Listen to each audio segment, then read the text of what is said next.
Welcome. In front of me is a Samsung Galaxy A22, and today I'll show you how to go through the setup process of this device. And when you put it up for the first time, you will be presented with this screen right over here. So to get started, press on this blue button right here, and then choose your desired language. From there, we have the option to connect to a mobile network by inserting a SIM card. I'm gonna just select next and keep it off, because I don't really feel like inserting a SIM right now. There are a few legal items to review. Now, few meaning basically one, which is the end user license agreement. That's the only thing that you need to agree to. The rest of them are optional, and if you don't want to agree to sending of diagnostic data, which is basically your personal information to either Samsung or Google, then keep this off. Then on the next page we have the Wi-Fi connection. Now, because I did perform a reset of this device while being logged into Google account, I am literally required to log into Wi-Fi. Now, additionally, if this device that you have is completely brand new, straight out of the box, when it was sealed, then you will also have to connect to Wi-Fi for, I have no actual clue, to be perfectly honest. I can only guess that it might be due to the warranty. Once you connect to Wi-Fi, it triggers the warranty timer. But this is just a guess. Apart from that, I have no clue why would you be forced only on Samsung to connect to Wi-Fi when the device is new. So from here, I'm just gonna log into my Wi-Fi and then verify the account.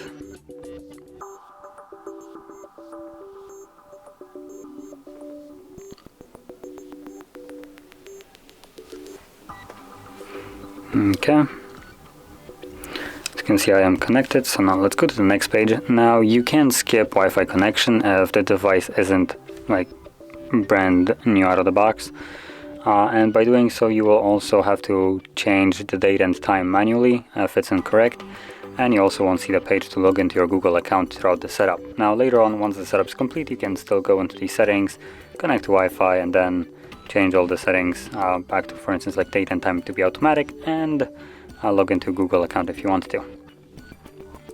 Now here, this page shouldn't be visible for you. This is just a verification for the previous user, which means just a lock to prevent people from being able to use a stolen device. Now, once you verify this, or well, in your case, if you didn't even have that, like you shouldn't, you will see the sign-in page for Google. Like I said, if you chose to skip Wi-Fi connection, this page will be also skipped. Then we have the next page, option to import data from an old device. Now, I believe this import of data is being done by the Smart Switch application. I think that's how it's called, from Samsung.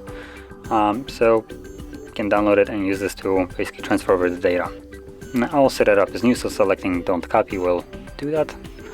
And for some reason, we have again sign-in page for Google. So once more, I'm just gonna skip it. Then we have Google services, so we have location, scanning, and sending user and diagnostic data, which disappears again. Not like we already didn't want this, so probably the first one was from Samsung. This one is from Google now. Again, I don't really like applications gathering my data and then sending it to themselves, so no thanks. Now, additionally, there's two other things right here. So we have location and scanning. Location just uses a GPS tracking, allows application to access that. So as an example, Google Maps will use this function. And I think if you keep this on, it just enables the localization overall on your phone. And then scanning allows up to basically access things like Wi-Fi, Bluetooth, and so on to scan for devices. Anyway, from here we can scroll down and select accept, and this will probably take us to the Samsung login page, or not. So from here, choose your search engine for your browser. You can choose from a couple different ones, like Privacy Wall, never actually heard of it, Google, Microsoft Bing, no person in the right mind will use that, and then GMX. Again, I'm not exactly sure what that is, never used them. I'll stick with the vanilla Google. And then we have protect your phone, which simply allows you to set up a protection to your device, basically a lock screen. Now we have a couple different options. So we have PIN, pattern, password as a on-screen locking methods, and we have also fingerprint and face recognition. Now the first ones, the two first ones, face recognition and fingerprint, either one of them will still require you to set up PIN, pattern, or password.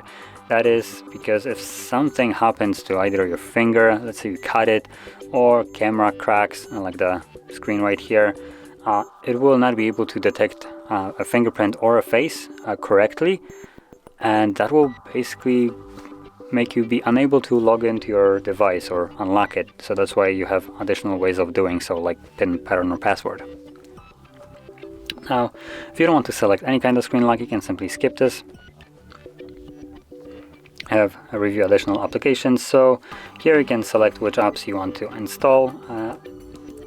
Personally, I'm just going to deselect all of them and select the ones that I consider to be worth keeping. So things like Notes, because I do tend to use Notes, and then Calculator, and that's about it. Now you can obviously choose different ones. If, for instance, you don't use Notes, you can disable them, but I believe Samsung Notes here are the only notes that you will get. So yeah, pick whichever applications you want or you use, and from there you can scroll down and select OK.